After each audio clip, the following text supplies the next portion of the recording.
بسم الله الرحمن الرحيم. السلام عليكم ورحمة الله وبركاته. الحلقة دي حلقة جميلة جدا. المرة دي أو الحلقة دي عايزين نخاف على بعض شوية.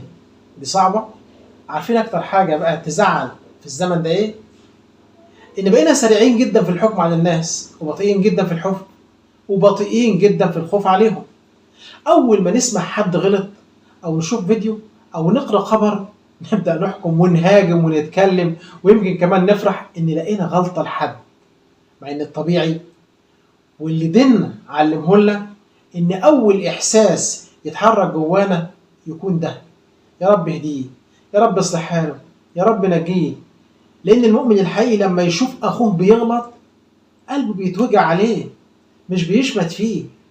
للأسف بقينا عايشين في زمن بقى فيه نشر الغلط أسهل من إصلاحه، والكلام على الناس أسهل من الدعاء عليهم.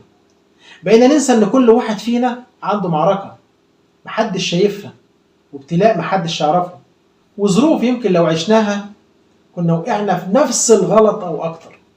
عشان كده ربنا سبحانه وتعالى قال: وتعاونوا على البر والتقوى ولا تعاونوا على الإثم والعدوان. يعني دورك تساعد أخوك على الخير وتاخد بإيده، مش تزوده هم على همه ولا تخليه يحس إن مفيش أمل في الرجوع.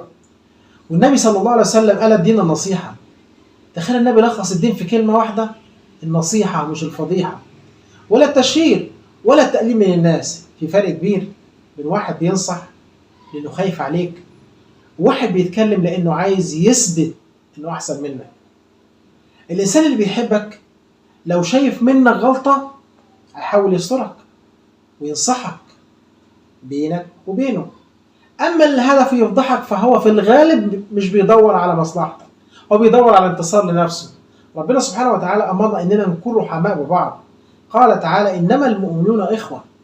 ولو إحنا فعلا إخوة يبقى نفرح لفرح بعض ونحزن لحزن بعض ونخاف على بعض لما نشوف حد بيبعد عن ربنا. النبي صلى الله عليه وسلم ضرب لنا أروع الأمثال فقال: مثل المؤمنين في توادهم وتراحمهم وتعاطفهم كمثل الجسد إذا اشتكى منه عضو تداعى له سائر الجسد بالسهر والحمى.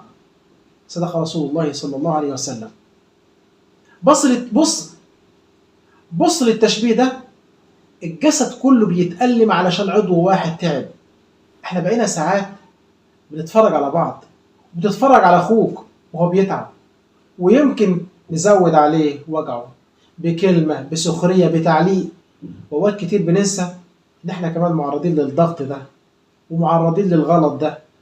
محدش فينا معصوم، كلنا بنذنب وكلنا بنقصر وكلنا محتاجين ستر ربنا. عشان كده سيدنا عبد الله بن مسعود رضي الله عنه قال: لو عيرت رجلا بذنب لخشيت ان ابتلي به. يعني حتى الذنب اللي انت بتعيب بيه غيرك ممكن ربنا يبتليك بيه، ولو دخل قلبك الكبر او العجب. علشان كده بدل ما اول رد فعل يكون الهجوم، خلي اول رد فعل يكون الدعاء. بدل ما تقول بص عمل ايه، قل اللهم اهديه واهديني معه. بدل ما تنشر غلطة انشر كلمة تنفعه. وبدل ما تكسره حاول تكون سبب في قيامته او في قيامه. يمكن كلمة طيبة منك تغير حياته، ويمكن دعوة في ظهر الغيب تكون سبب في هدايته، ويمكن رحمتك بيه تكون سبب ان ربنا يرحمك يوم القيامة. وفي النهاية كلنا هنقف قدام ربنا لوحدنا، هنسأل عن عدد الناس اللي احنا انتقدناهم والعدد الأخطاء اللي اكتشفناها في غيرنا، لكن هنسأل عن قلوبنا وعن كلامنا وعن رحمتنا بالناس وعن النصيحة اللي قدمناها بإخلاص. خلونا نخاف على بعض شوية، نستر بعض، ندعي لبعض، ننصح بعض، نفرح بتوبة بعض، ونفتكر دايما ان اللي يستر الناس ربنا يستره، وان اللي يرحم الناس ربنا هيرحمه. اللهم اصلح قلوبنا واصلح احوالنا واجعلنا سببا في هداية عبادك، ولا تجعلنا سببا في كسرهم وابعادك عنك. والسلام عليكم ورحمة الله وبركاته.